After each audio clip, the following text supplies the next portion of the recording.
All right, let's dive into some of the most genuinely unsettling supernatural beliefs out there. You know, the kind of stuff that makes you check behind the shower curtain, or maybe pull the covers up just a little bit tighter at night. It's a universal feeling, isn't it? That little prickle on the back of your neck. The sudden gut-level certainty that you are not, in fact, alone. Well, that feeling, that's exactly where our journey begins tonight. So, is it all just in your head? We're going to start with phenomena that walk that razor-thin line between psychology and the paranormal, beginning with the one face you see every single day, your own. So, there's actually a scientific explanation for why staring at your reflection in a dark room can make it, well, change. It's called the Troxler effect. Basically, your brain gets bored looking at the stable parts of your face and just starts filling in the blanks, and it can get pretty weird. Logically, it makes perfect sense. But here's where things take a turn. Folklore offers a much, much darker possibility.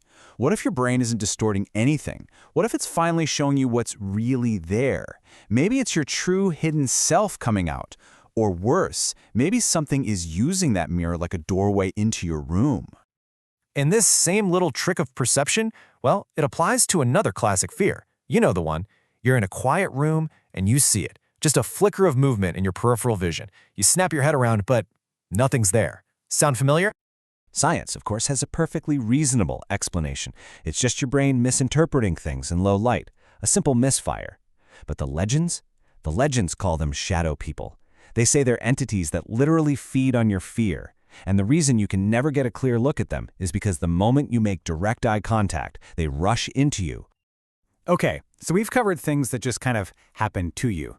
Now let's get into the things you should absolutely, under no circumstances, do.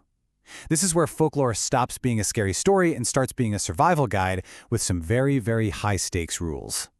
According to the lore, these aren't just quirky superstitions. They are essential rules for staying safe when you are at your most vulnerable. The first one is about the empty chair in your room, and the second one is about your closet.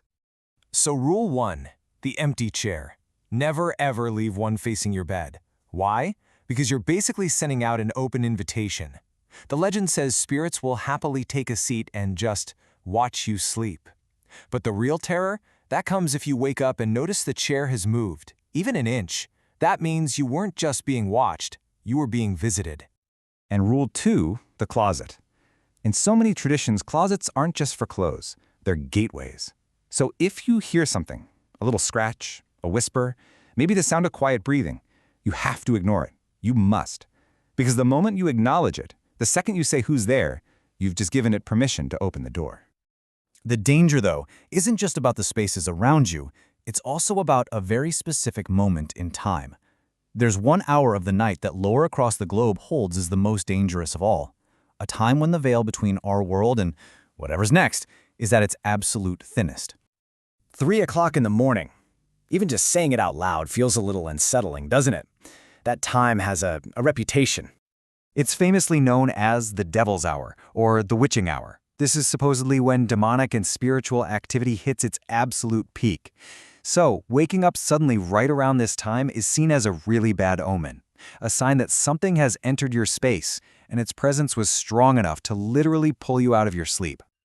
And this leads to the most important rule of 3 a.m. If you wake up with that horrible feeling that you're being watched, you have to fight every single instinct you have to scan the room. Just close your eyes. Pretend to be asleep.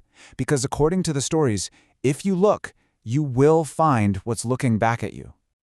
Now, of course, this all sounds like something straight out of a campfire story. But, you know, in our modern age, people have tried to find actual proof, turning from ancient folklore to the technology they carry around in their pockets. People have actually started leaving their phones to record audio while they sleep. And some of the results, they're chilling. We're talking faint whispers, strange sounds, even their own names being called out into an empty room. But maybe the most disturbing detail, the one that pops up again and again, is waking up to find the recording was stopped way too early. Stopped at this exact time. Not 2:50, not 4:15, but 3:33 a.m. It's almost as if something in the room knew it was being recorded and decided to turn it off itself. Okay, so we've talked about seeing things, hearing things, and just feeling a presence. For our last section, we're going past all of that, into a direct physical encounter that is, without a doubt, one of the most widely reported and terrifying human experiences on the planet. Just imagine it. Your eyes fly open. You are totally awake. Your mind is racing, but your body is completely, utterly frozen. You are trapped inside your own head, unable to move a muscle, unable to even make a sound. Now, science has a name for this: sleep paralysis. It's basically a glitch in your sleep cycle where your brain wakes up before your body does. It's a known, documented medical phenomenon, and it's often accompanied by some incredibly vivid and usually terrifying hallucinations.